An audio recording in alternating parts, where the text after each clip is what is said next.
Hello friends, Ramya வீட்டு சமையலுக்கு உங்களை வரவேற்கிறேன். இன்றைக்கு ரம்யா வீட்டு சமையலில் என்ன பண்ண போகிறோம் அப்படின்னா, முட்டை தொக்கு வச்சுருக்குறோம்.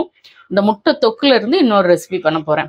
எப்போவுமே ஒரு ரெசிபி பண்ணிவிட்டு நீங்கள் அதை அப்படியே சர்வ் பண்ணுறதை விட அதுலேருந்து சிம்பிளாக எதாவது செய்ய முடியும்னா செய்தீங்க அப்படின்னா 2 மெனு ஆயிடும், 2 சைடிஷ் ஆகிடும். நான் இந்த வேலை நான் நிறைய பார்ப்பேன். எத்தனை பேர் பண்ணுவீங்கன்னு சொல்லுங்கள். நம்மளுடைய சேனல்லே அப்படி ரெசிபி நிறைய இருக்கும்.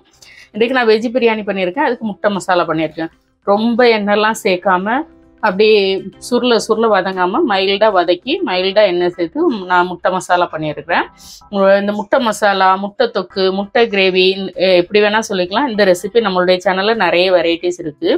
இப்படி செய்யும்போது இதில் வந்து ஹோல் கரம் மசாலா போடக்கூடாது. பட்டை, ஏலக்காய், கிராம்லாம் நீங்கள் முழுசாக போடக்கூடாது. இந்த மாதிரி நம்ம இதிலேருந்து ரெசிபி எடுத்து செய்ய போகிறோம் அப்படின்னா, இப்போ நான் எனக்கு தேவை அப்படின்னு பார்த்தீங்கன்னா, இதிலேருந்து எனக்கு வந்து நான் ஒரு 6 முட்டை நான் வந்து மசாலா பண்ணியிருக்கேன். அதிலேருந்து நான் வந்து எனக்கு வந்து ஒரு 1.5 முட்டை எடுத்துக்கிறேன். ஒரு முழு முட்டையும் ஒரு பாதி முட்டையும் எடுத்துருக்கேன். அது கூடவே கொஞ்சம் மசாலா எடுத்துருக்கிறேன். இதை வச்சு நம்ம இன்றைக்கி சூப்பராக ஒரு ஆம்லேட் மசாலா, முட்டை மசாலா ஆம்லேட் பண்ண போகிறோம். இதுவே முட்டையில் தான் பண்ணியிருக்கு. அதுக்கப்புறம் எதுக்கு முட்டையை உடச்சி ஊற்றி ஆம்லேட் பண்ணணும் அப்படின்னு நீங்கள் நினைக்கலாம். குழந்தைங்களுக்கு சோறு சாப்பிட மாட்டேன்னா இந்த மாதிரி எடுத்துகிட்டு நீங்கள் செய்து கொடுக்கும்போது அவங்களுக்கும் ஃபில்லிங்காக இருக்கும். நீங்களும் வந்து கொஞ்சம் டயட் கான்சியஸாக இருக்கிறீங்க அப்படின்னா ரைஸை கம்மி பண்ணிவிட்டு இந்த மாதிரி சைட் டிஷ் சாப்பிட்றதுக்கும் கரெக்டாக இருக்கும். அதுக்காக தான் இந்த மாதிரி ரெசிபிலாம் கொடுக்குறது. ஹெல்த் கான்சியஸாக, டயட் கான்சியஸாக அல்லது சாப்பிடாத குழந்தைங்களுக்கு சாப்பாடு கொடுக்குறதுக்கு சின்ன சின்ன டிஃப்ரென்ஸு நம்ம காமிச்சோம் அப்படின்னா அவங்க விரும்பி சாப்பிடுவாங்க. இப்போ இந்த முட்டையை வந்து நம்ம சின்னதாக கட் பண்ணி எடுத்துக்க போகிறோம். இப்படியே கட் பண்ணிக்கலாம். இந்த மசாலாலாம் இருக்குல்ல கையில் ஒட்டும், அதனால நம்ம வந்து இப்படியே வச்சுட்டு எவ்வளோ சின்னதாக முடியுமோ இந்த எல்லோவை அப்படியே வச்சுருங்க. எல்லோவை ரொம்ப நொறுக்காதீங்க. முடிஞ்ச வரைக்கும் 2ஆ 3ஆ கட் பண்ணிட்டு வச்சுக்கோங்க. ஒயிட்டை எவ்வளோ சின்னதாக கட் பண்ண முடியுமோ அவ்வளோ சின்னதாக கட் பண்ணிக்கோங்க. எல்லோவெல்லாம் அப்படி வச்சுருக்கேன். இதை தனியாக கூட எடுத்து வச்சுக்கோங்க, கடைசியில் ஆட் பண்ணிக்கலாம். இப்போ இது கூடவே கொஞ்சம் நம்ம வந்து வெங்காயம், பச்சை மிளகாலாம் ஆட் பண்ணிக்கலாம். குழந்தைங்களுக்குன்னா நீங்கள் அதை பச்சை மிளகா ஆட் பண்ண வேண்டாம். எப்படி நம்ம சிக்கன்லாம் போட்டு ஆம்லேட் பண்ணுவோமோ அதே மாதிரி தான். 1.5 முட்டைக்கு நான் நல்லா ஒரு கை நிறைய வெங்காயம், இது ஜஸ்ட் ஒரு 50 கிராம் வெங்காயம் இருக்கும், அவ்வளோதான். பொடிசாக அரிஞ்சு சேர்த்துருக்குறேன்.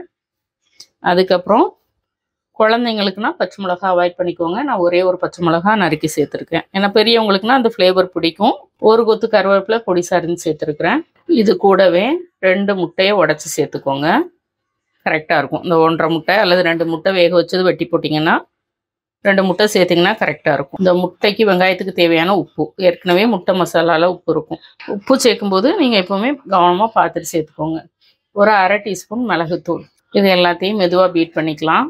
நான் இதை மிக்ஸ் பண்ணலை, அந்த எல்லோவை மிக்ஸ் பண்ணலை, இந்த ஒயிட்டு மட்டும் நல்லா பீட் பண்ணிக்க போகிறேன். இதை ரொம்ப பொரிய விடக்கூடாது.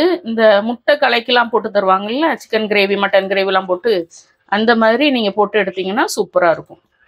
எல்லா ரெசிபியுமே நான் 1 தடவை 2 தடவை ட்ரை பண்ணுவேன். 2-3 வெர்ஷனில் ட்ரை பண்ணுவேன். எனக்கு அது டேஸ்ட் பிடிச்சிருந்துச்சி, வீட்டில் எல்லோரும் விரும்பி சாப்பிட்டாங்கன்னா மட்டும்தான் நான் வந்து உங்களோட ஷேர் பண்ணுவேன். இப்போது உப்பு உரைப்பு செக் பண்ணிக்கோங்க. இதை நீங்கள் ஒரே ஆம்லேட்டாகவும் போடலாம், அப்படி இல்லை குட்டி குட்டியாகவும் போடலாம். என்னோடய வெர்ஷன் எப்போவுமே குட்டி குட்டியாக தான் இருக்கும். குட்டி குட்டியாக தான் ஊற்ற போகிறேன். அதுதான் பார்க்குறதுக்கும் அழகாக இருக்கும், சர்வ் பண்ணுறதுக்கும் நல்லாயிருக்கும். ஒன்று ஒன்றாவே போட்டு எடுத்துக்கலாம். ரொம்ப வேக விடாதீங்க. இப்போ வெந்திரிச்சு புரட்டி போட்டுக்கலாம். உடையுது, அப்படி ஓரமாக வச்சுக்கலாம்.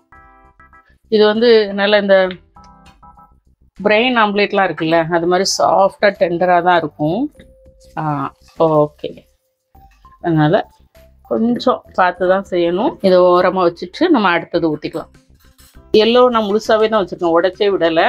ஃபர்ஸ்ட்டு ஊற்றினதை எடுத்துடலாம். அடுத்ததாவது உடையாமல் வர்றது கஷ்டம்தான். ஏன்னா ரொம்ப அந்த முட்டை கலக்கி மாதிரி தான் போட வேண்டியது இருக்கு.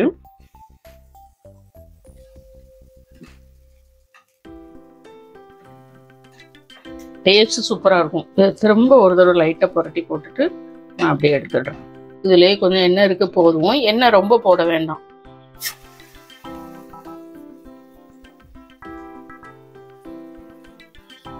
இந்த ஷேப்பில் ஒரு 4 முட்டை நம்ம ஊற்றிருக்கோம். இப்போ இதையே எடுத்து வச்சிடலாம். நல்ல முட்டை கலக்கி மாதிரியே தான் வந்தது.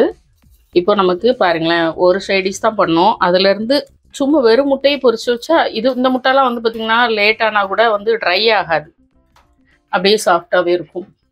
அப்படியே இது கூடவே இதை கொஞ்சம் அப்படியே ஓரமாக நகட்டிட்டு ஒரு சைடு கொஞ்சம் அப்படியே குக்கும்பரை அப்படியே வச்சு சர்வ் பண்ணிங்கன்னா அப்படியே பார்ட்டி ரெசிபி. அவ்வளோதான். பார்ட்டி ரெசிபின்றது ஜஸ்ட் ப்ரெசன்டேஷன் தான். செய்கிறது என்னமோ எல்லாம் ஒன்று தான். அவ்வளோதான். சூப்பராக ரெடியாகி வந்திருக்கு. கண்டிப்பாக செஞ்சு பாருங்கள். இதே மாதிரியே செய்து பாருங்கள். முட்டை மசாலா ஆம்லேட், இதுக்கு பேர் முட்டை மசாலா ஆம்லேட். அதாவது முட்டையை வேக வச்சுட்டு நம்ம அதிலேருந்து ஆம்லேட் பண்ணியிருக்கோம். சூப்பராக இருக்கும். ட்ரை பண்ணி பாருங்கள். பிடிச்சிருந்தா லைக் பண்ணுங்கள், ஷேர் பண்ணுங்கள், சப்ஸ்கிரைப் பண்ணுங்கள். வீட்டில் சமைச்சு சாப்பிடுங்க, வீணாக்காமல் சாப்பிடுங்க. மீண்டும் புது வீடியோவில் சந்திக்கலாம். பாய்.